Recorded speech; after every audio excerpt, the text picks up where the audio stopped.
Hello दोस्तों, motivation point channel में आप सभी का स्वागत है। मैं आज आपको एक कहानी बताऊंगा, ईमानदारी का फल। जीवन में हमेशा ईमानदार होना चाहिए। तो चलिए फिर शुरू करते हैं। धन्यवाद।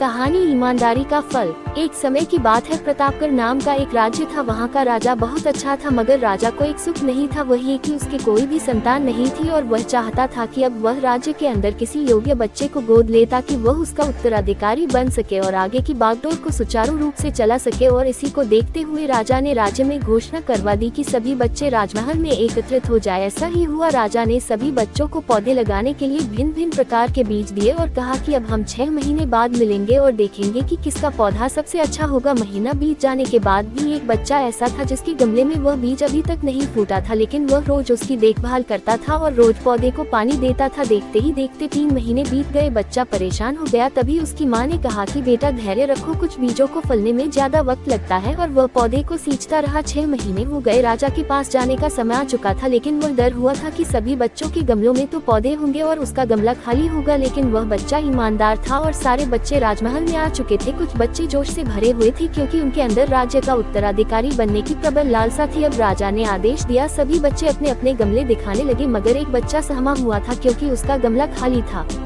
तभी राजा की नजर उस गमले पर गई। उसने पूछा, तुम्हारा गमला तो खाली है? तो उसने कहा, लेकिन मैंने इस गमले की 6 महीने तक देखभाल की है। राजा उसकी ईमानदारी से खुश था कि उसका गमला खाली है, फिर भी वह हिम्मत करके यहाँ आ तो गया। सभी बच्चों के गमले देखने के बाद राजा ने उस बच्चे को सभी के सामने बुलाया। बच्चा सहम गया और राजा ने वह गमला सभी को दिखाया। सभी बच्चे जोर से हंसने लगे। राजा ने कहा, शांत हो जाइए, इतने खुश मत होइए। आप सभी के पास जो पौधे हैं वो सब बंजर है। आप चाहे कितनी भी मेहनत कर ले, उनसे कुछ नहीं निकलेगा। लेकिन असली बीज यही था। राजा उसकी ईमानदारी से बेहद खुश हुआ और उस बच्चे को राज्य का उत्तराधिकारी बना दिया गया। लेकिन हमें इस कहानी से क्या सीखने को मिला?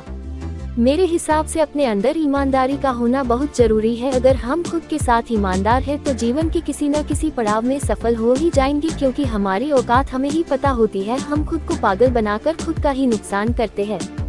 कृपया मोटिवेशन पॉइंट चैनल को लाइक और सब्सक्राइब करें। धन्यवाद।